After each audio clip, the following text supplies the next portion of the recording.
We have Samir Seksaria, the CFO at TCS, and Milind Lakkad, the CHRO. Let's cut across to Nikunj. She's in conversation with them at the TCS headquarters.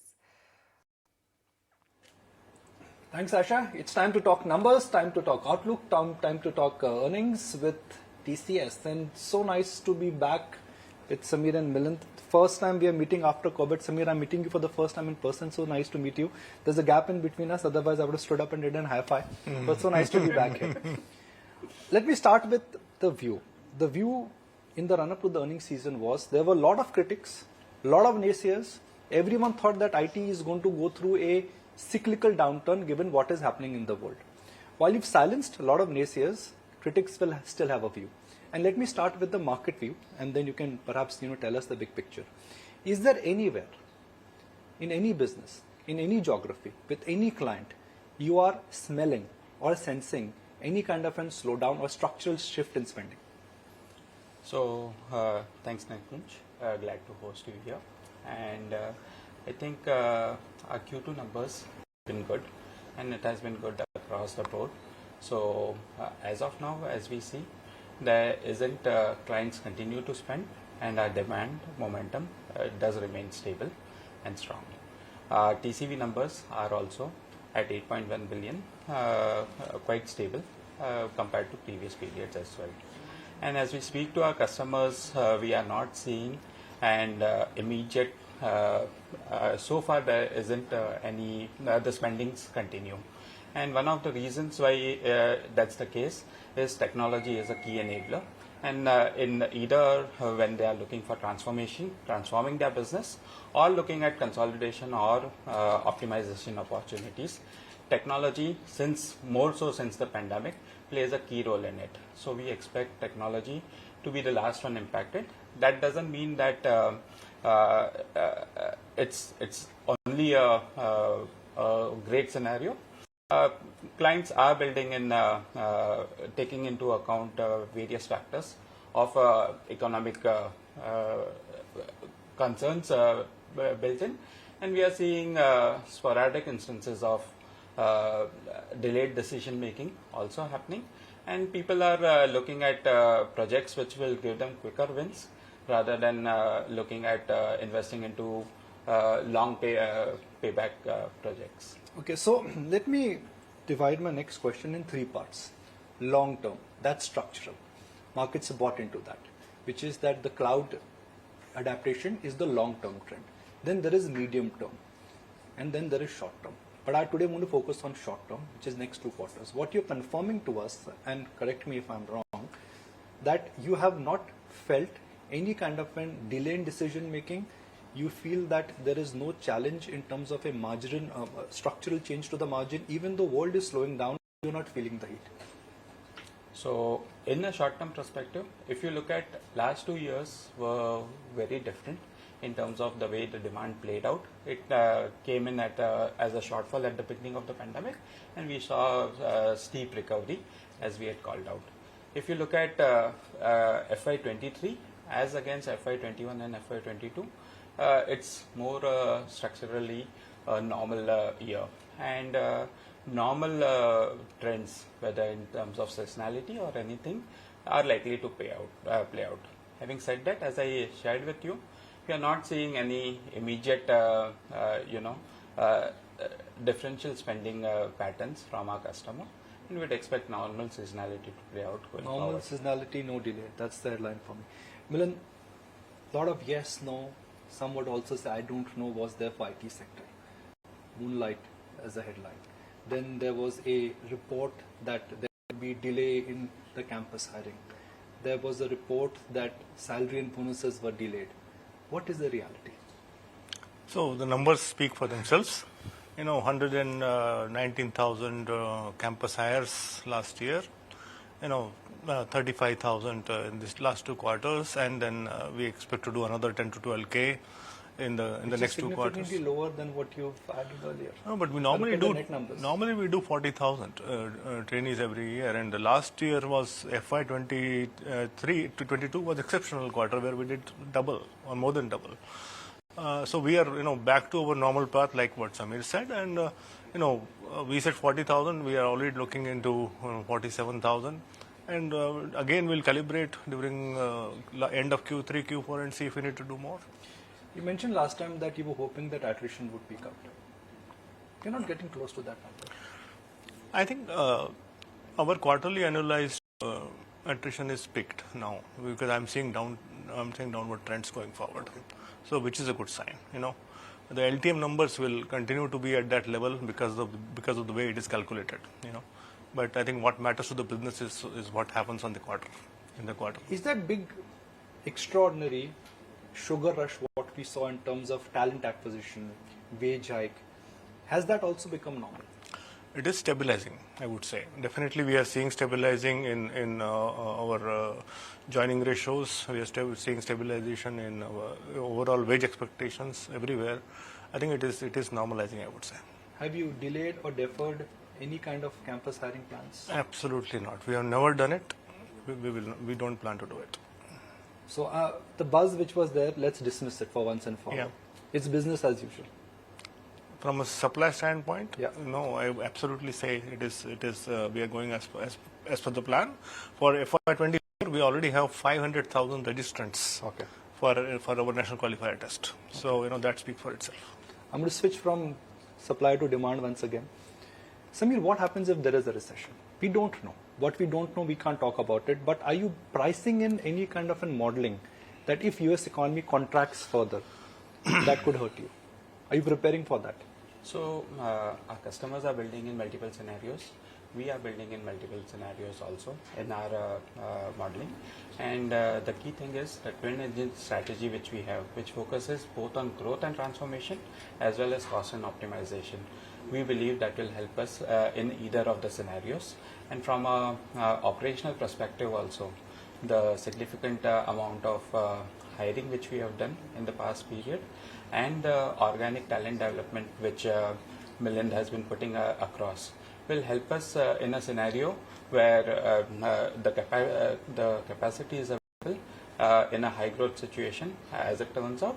Else we'll look at our cost models to optimize on our cost models, and there's plenty of opportunity to look at on our cost models as well. So we are prepared for both scenarios. When the pandemic sugar rush came, everybody wanted to suddenly outsource more. They wanted to do it quicker and they wanted to do it faster, which means there was an extraordinary bump up. What is the narrative like now?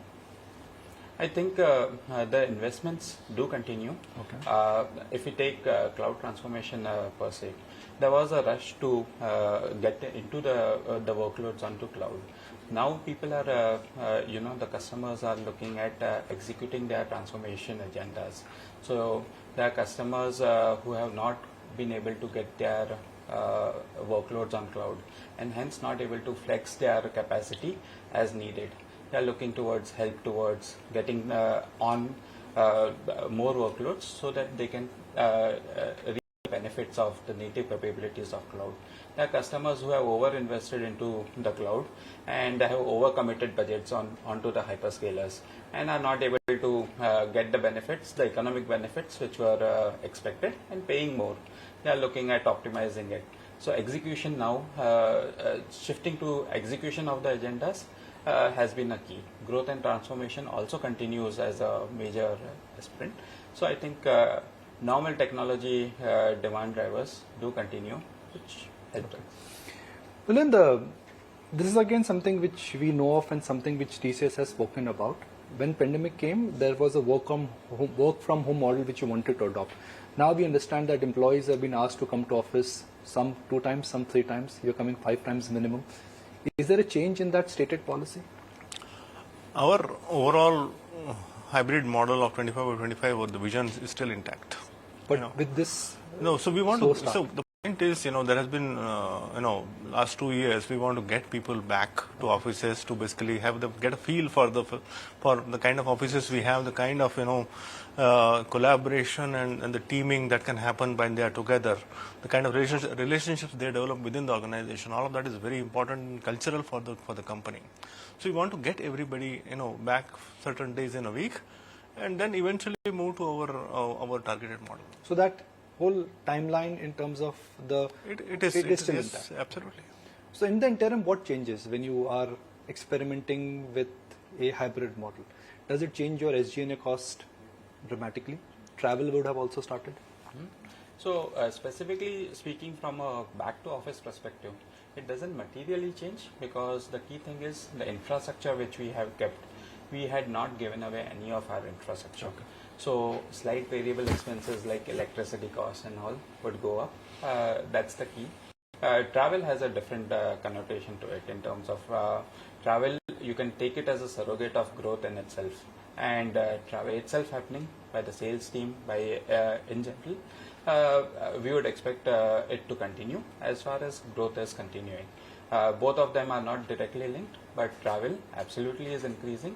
Volumes are increasing, and as you know, with linked to inflation, the average ticket prices also have significantly gone up. What happens to billing rates when you see the currency depreciating the way it is depreciating? It's been a linear decline. It may decline a bit more. What happens to the setup then? So right now when we see the currency volatility, it's a short-term extreme volatility which we have seen. Business decisions don't happen so fast, but if it continues, then it gets built into a model. Right now billing rates are absolutely stable. The theorem which we work with, a historical theorem, is that rupee goes down, TCS benefits, and that relationship is anywhere between 0.3 to 0.5. Will that relation hold true this time also? When there is a linear movement of all basket of currencies or all major currencies against the rupee, that theorem would absolutely hold true. What has happened this time is that rupee has depreciated against the dollar, but has appreciated against GBP and euro. Yes. And given the exposure, there would be a slight variation basis how TCS has exposures. So there's a natural hedge in terms of direct currency expenses which you would have versus overall. So net this quarter we had a benefit of 50 basis points coming in on account of currency on margins, and but given the extreme volatility, there would be fluctuations from the theorem which we are. So if I say TCS will go back to their original margin band of 24 to 26, is that aspirational or that is achievable? Okay, two things.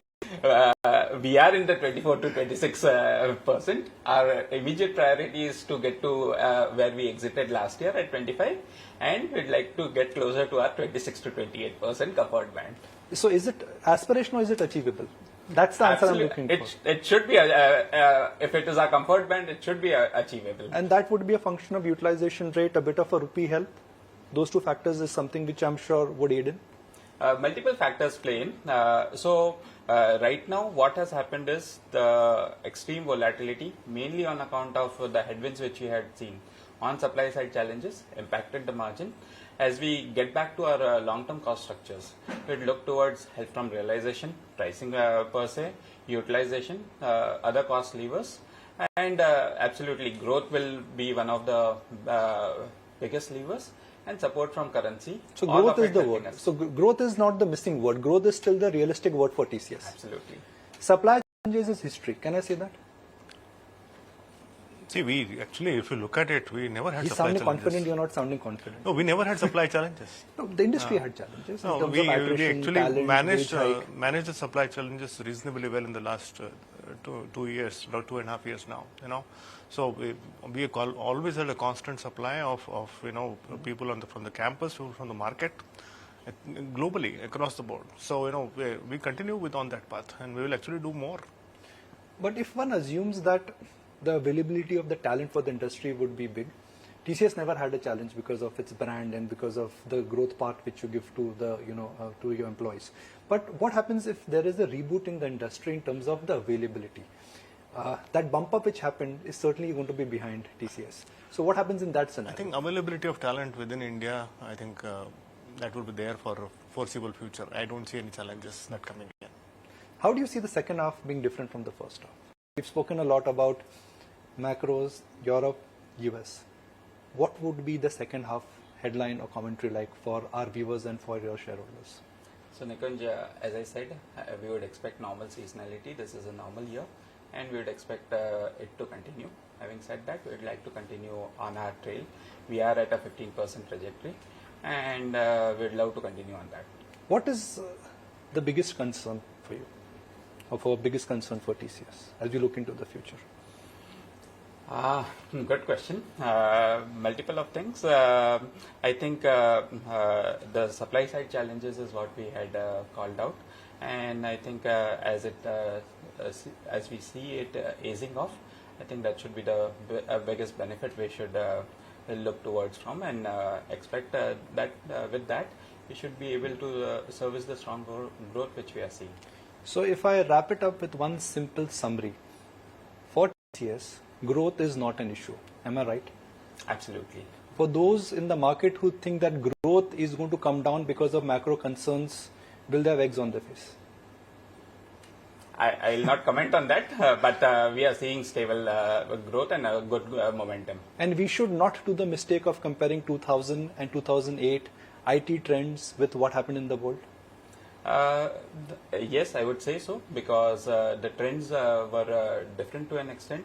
Their companies were not in existence post that, versus we don't see an immediate scenario like that, and that it is more a shallow recession or a recessionary scenario, not a doomsday scenario that time. So guys, my favorite movie is 3 Idiots, and the punchline is all is well. Can I say all is well at TCS? Absolutely. Why don't you both say all is well? All is Absolutely. All is well. Good to have you, and I'm going to give it back to the studio while we get ready for Rajesh and NGS.